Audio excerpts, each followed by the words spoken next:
Welcome everyone to Steve Savant's Money, the name of the game. I'm your host, Steve Savant, syndicated financial columnist and money color commentator. On today's show, relying on inadequate coverage and insurance alone could be a false security. Part 5 of our series on asset and wealth preservation for business owners with Ike Devji, attorney and asset protection specialist. Well, here we are, segment 5, Ike. I have to say, before we do it, let's just get your site out there. It's proassetprotection.com. If you hear things throughout this whole series, you say, man, I need to check on that. You can contact Ike direct off that site. You can see some of the things that he's posted on. He just redid his site. It's really great. You need to look at some of these things. Now, I always think, Ike, when I first read this section in your article, I'm thinking, I want to work with experienced people. And one of the things that you brought up in another segment that we did years ago, I want to just touch on and then get into our segment. You talked about friendly liens, things that I thought were friends. I thought it was something that was, a mano a mano, brother to brother, friendly liens. How bad is that? Well, Steve, it can be a big problem. And this actually crosses over a couple of different topics that you've brought up in our time together. One is obviously working with unqualified counsel or counsel that's less qualified than there should be. It should be if we're being kind, perhaps. The other thing is not using the right strategy and using a poorly tested or unproven strategy. One of the strategies that we see commonly promoted by both lawyers and non-attorney promoters, maybe you have an LLC that sells do-it-yourself, they have a website that sells do-it-yourself kit LLCs, is the concept of the friendly lien. Where you set up an LLC or somebody friendly to you sets up an LLC, and it's typically an LLC, and they file a lien against your home. So maybe you have a home that's worth a significant amount of money, and they file a lien. Let's say the home is worth $500,000 or $1 million, and they file a lien against it for $800,000. So it looks, at least the theory is, that it looks like there's not equity in it. Now, any experienced litigation team is going to look at who owns that LLC. They're going to ask for documentation on the loan or whatever it was that caused the lien. And what we're typically seeing is that Bob goes out and asks his brother-in-law, Frank, to set up a Nevada LLC that files a fake lien against his home. So if there hasn't been a real exchange of value, it's really easy to undo. And you ask somebody a couple of simple questions during the discovery process of a lawsuit, for instance. You say, great, I see that there's a lien here, and it's held by this LLC. Who owns this LLC? In many cases, it's the person themselves has set up an LLC in Nevada that they thought was private, or in one of the other states that allows privacy, and they file what we would call a fake, sham, friendly lien against their home, but there's never been a real exchange of value. So great, you gave this guy put a lien on your home. What did he give you in return? Can you show me the $800,000 that you took a loan, your second mortgage type, You're saying that this was a HELOC. You borrowed the money? Great. Can you show us a canceled check? Can you show us where the funds were transferred? Are you lying now, or were you lying when you set this up? It's really easy to undo. But it's a common strategy that we see sold to people, and they don't know that it's not going to work until they have a problem and it gets tested. Now, when you see inexperienced attorneys involved in this, is it most of the time, I'm just trying to give them the benefit of the doubt, it's just inexperienced. They thought, or is these most of this thing like a friendly lien? Is this really a packaging scam? It's both. In some some cases, we have people who, with good intention, are giving the wrong advice, and we've even seen cases where estate planning attorneys have told people, "Go ahead, put your investment account in your estate planning trust, and you should be fine from any exposure." Now, the client then gets run over and blindsided when that is tested from a creditor protection perspective, and they find out that advice they got was wrong. In other cases, people are working with promoters who are, as we referred to earlier, who are non-licensed. They're not attorneys, and that's a problem for a couple of reasons, not the least of which is that all of the communication you have with this person who's giving you advice on how to protect your assets that would ordinarily also be attorney-client privileged, all of your discourse, all of your communication, all of the correspondence that went back and forth, all of that, if you dealt with a lawyer, is attorney-client privileged. If you're dealing with a website or some guy who sells LLCs, for instance, none of that is attorney-client privilege. That person has no professional liability. They have no professional oversight. They have no malpractice insurance in place. The only thing they're responsible for is filling your order. Great, you ordered an LLC kit or a DVD or a book. Here it is. That's where their responsibility ends. In some cases, these folks are promoting things that they know are not adequate protection because it makes a sale. And they're trying to just get as many people as they can to go to their website and fill out a form and download whatever it is.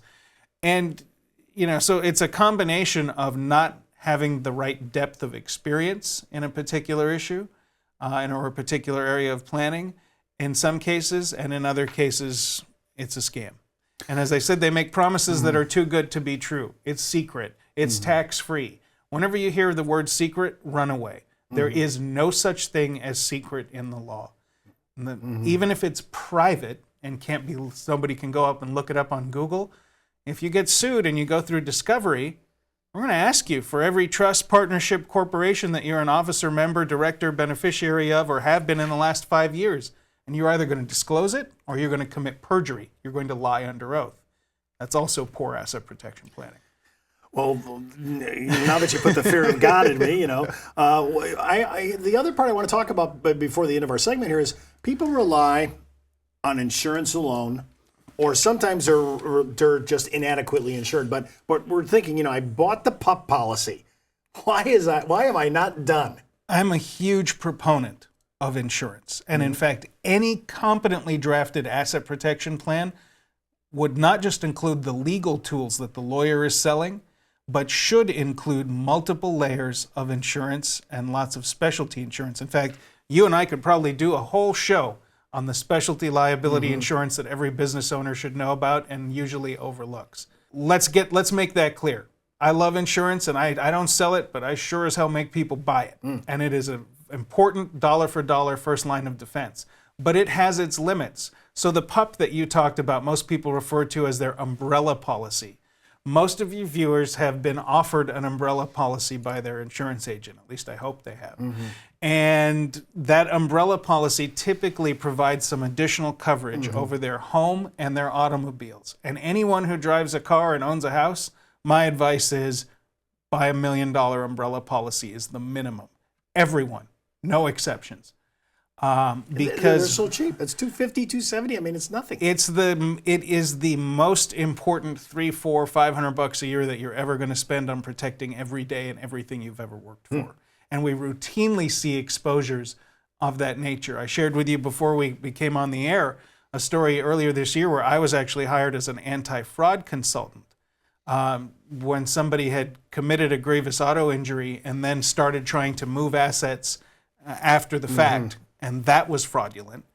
And when we explained that to them and the fact that it might be punishable up to the level of a felony, they had to write a check above the limits of their auto insurance for $600,000 out of their life savings, out of their retirement accounts. So auto insurance went to a certain level, right? But then they had an additional bill of $600K. Exactly. That was what they settled for out of pocket above the policy limits. They would have had $1 million PUP policy? It might have covered the whole thing. Wow. And they canceled the umbrella policy, the PUP, to save $400 a year. So yes, I want you to have insurance, but I want you to understand that there are gaps in insurance, either in the width of the coverage, meaning the number of things that are covered, or the depth of the coverage, meaning the dollar amount. So yes, insurance is the first line of defense. It is vital, but relying on it alone is a mistake. You need to have structures and tools in place to protect you if that insurance is breached. And it often is. Now, so let's say we finally got past the insurance alone. We know what we're doing, but now there's inadequate insurance. We think we have coverage. I looked at I'm not a property casualty agent. I don't even deal with the public anymore, okay? But think about this. He had the lowest minimum for the state that he needed to comply with having proper insurance, car insurance. Yet he was $6.2 million net worth, most of it liquid in mutual funds and ETFs. And we're sitting with the lowest medical, the lowest comprehension. So why do people do this, Mike? I think it's Pennywise and pound foolish. I don't think they underestimate the amount of risk that they take. In some cases, they underestimate their own target value from a lawsuit's perspective. Remember, Steve, I think you alluded to this earlier. I've been doing this 14 years. Before that, I was the bad guy. I was on the other side, on the litigation side. Lawyers don't waste time suing people who don't have money or who don't have money they can reach. So in many cases, unfortunately, liability is determined by collectability. How hard you're going to get chased and how aggressively you're going to get pursued is in some cases also controlled by how deep your pocket is and what they think they can get. We need to be aware of that issue. We also need to be aware that there are many kinds of exposures that the insurance you have in place will not cover. So let's say you own a doctor's office as a simple example and you have a malpractice policy in place, a medical malpractice. So we know what that covers, right? If you have a medical error and a patient is injured, that malpractice policy kicks in. But what if you get sued by an employee? Is your home umbrella policy over your car and your house going to protect you from that employment lawsuit? No. Is your medical malpractice policy that's there to protect you from a bad or adverse result with a patient going to protect you from an employee lawsuit? No. That means we have to cover that exposure in a separate way with a specific kind of insurance. So it's having the right kinds of insurance, all of the right kinds, to a dollar amount that is deep enough to predictably catch most of the risk. We are going to have you come back and we're going to go through this entire specialty insurance arena and really look at the right tools with the right documents with the right attorney that knows what he's talking about. I want to thank Ike for sharing his series on asset and wealth preservation for business owners. And keep in mind, before moving forward with any of the ideas on our show, always check with your tax consultant, legal counsel, or financial advisor. You've been watching Steve Savant's Money, the name of the game.